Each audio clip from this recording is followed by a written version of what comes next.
Okay. So, ngayon po, meron po tayong update sa tungkol po dito sa ESL Online Tutorial Services. Ito po ay si SureLearn. Okay, so ito po ay online teaching platform din po. Pero ang kakaiba po dito kasi weekly payment po siya via GCash. Tapos weekly payment po ha. So mag-start po yung week nyo sa Thursday, magtatapos sa Wednesday.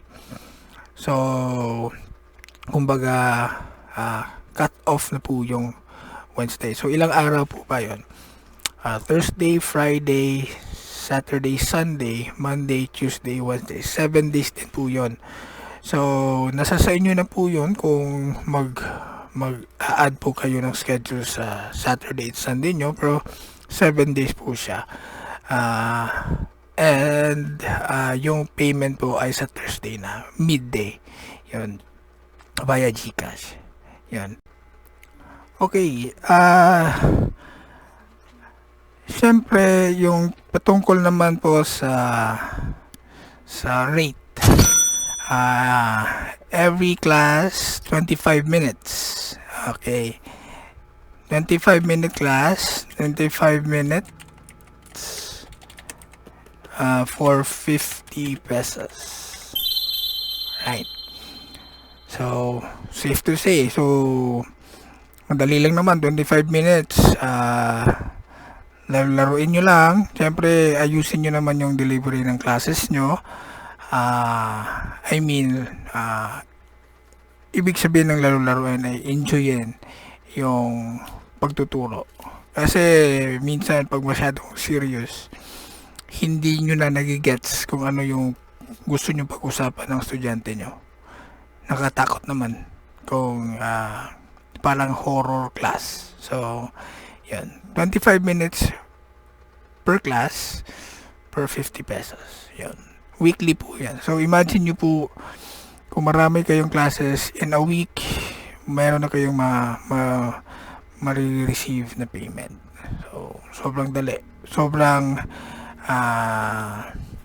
lalo na pag yung gipit na gipit, kailangan ng pera in a weekly basis. So, yun. Dito na po tayo. So,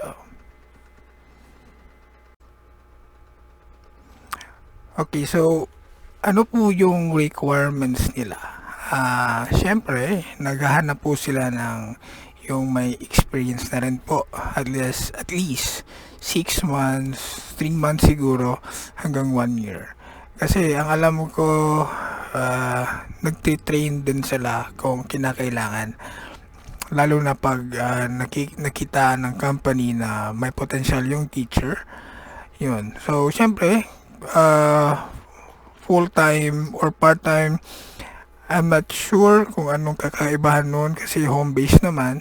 So, kung full-time ka, wala naman silang issue doon sa mga cancellations, mga ganon.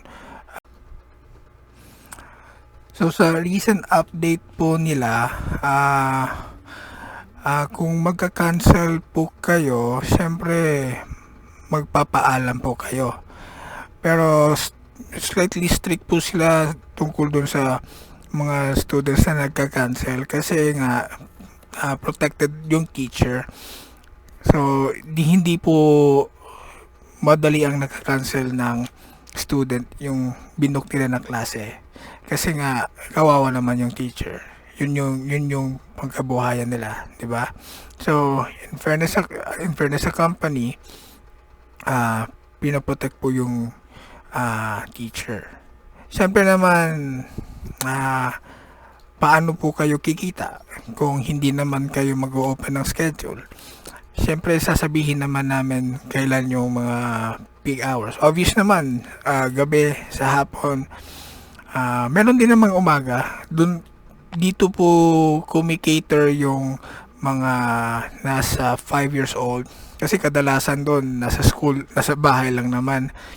Kindergarten pa yon. So, uwian lang din.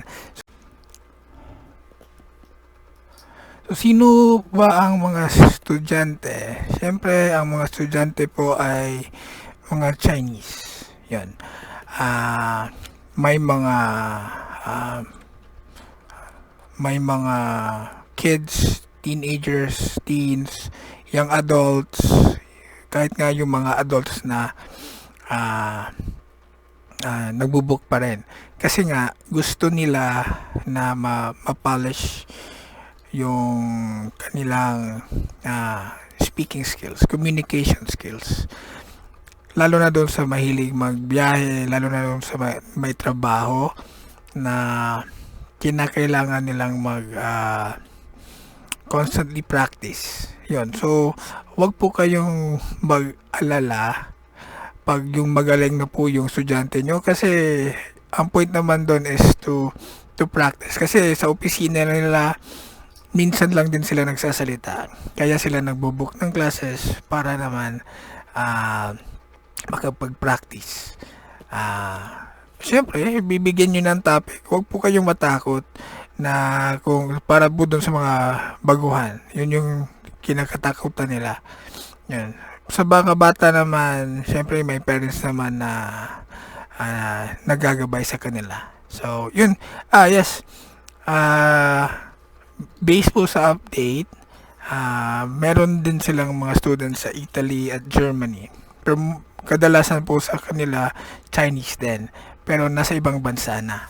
So, mind po kayo doon sa time zones nila kasi nga yung nag-greet nyo po sila ng good morning, gabi naman sa kanila, parang ganon. Yan. Ang requirements po ay updated CV, 1 minute intro video. Bakit po may 1 minute intro video? Siyempre, magbe-base sila kung gaano mo kabisado ang sarili mo, gaano mo mai-introduce yung sarili mo. Kasi yun din naman yung ipapakita nila doon sa mga estudyante. Kung hindi mo naman masasabi sa kanila kung paano o sino ka, then mahihirapan silang ma-sell yung services mo para mag-enroll yung student sa'yo. Technical requirements. Obviously, computer, laptop. Kung magfo-phone, siguraduhin kayang mag-handle ng mga apps. Yun. Pero mas komportable po na computer or laptop. Yan. Siyempre, kailangan nyo ng stable internet. Pang backup naman siguro, pwede naman sigurong data. Pero off nyo lahat yung naka-on na mga apps. Yun lang yung ang magra-run po lang talaga yung yung kailangan nyo sa work nyo para kayanin. Pero mas mabuti kung may internet naka-subscribe po kayo sa isang internet provider para stable. Tsaka mas okay din na dagdagan nyo ng anong tawag dito, yung parang UPS para sa inyong modem just in case na biglang mag-brown out. Yun. Tapos yun, headphones, noise cancelling, Crisp, yung app po na nagka-cancel ng noise, nasa sa inyo na po yun.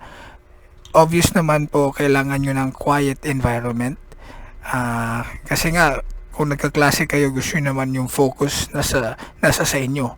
O vice versa, di ba? So, syempre, yung background, mas mabuti, mas mainam na malinis. At saka, yun, malinis, neat naman tignan. Kahit hindi po kayo naka-white background, okay naman din. No issues about that. Kung gusto niyo naman yung medyo masaya o yung kakaiba, yung app naman natin, capable naman po na maglagay ng virtual background. Ayan. Registered po ba si SureLearn? Yes po. Yun, naka-DTI na po siya. Ito po yung number kung may konting doubt po kayo, so yun, registered po siya. So basically yun lang po yung kailangan yung malaman. Yung ginagamit po nila na app ay ClassIn at Voov. Yun. So good luck. Siyempre, kailangan nyo pong mapaghandaan, kabisaduhin. Kung may tanong, magtanong with regards po sa flow, mga materials. Yung materials naman na ang mga estudyante naman yung nagpo-provide, communicate with the students kung tungkol lang naman po dapat sa work yung communication nyo. Okay, about the book, about the status sa estudyante, yun lang yung pag-uusapan nyo kung magko-communicate po kayo sa student. Okay, so ito po ulit si Alin TV. Sana po makatulong at ingat.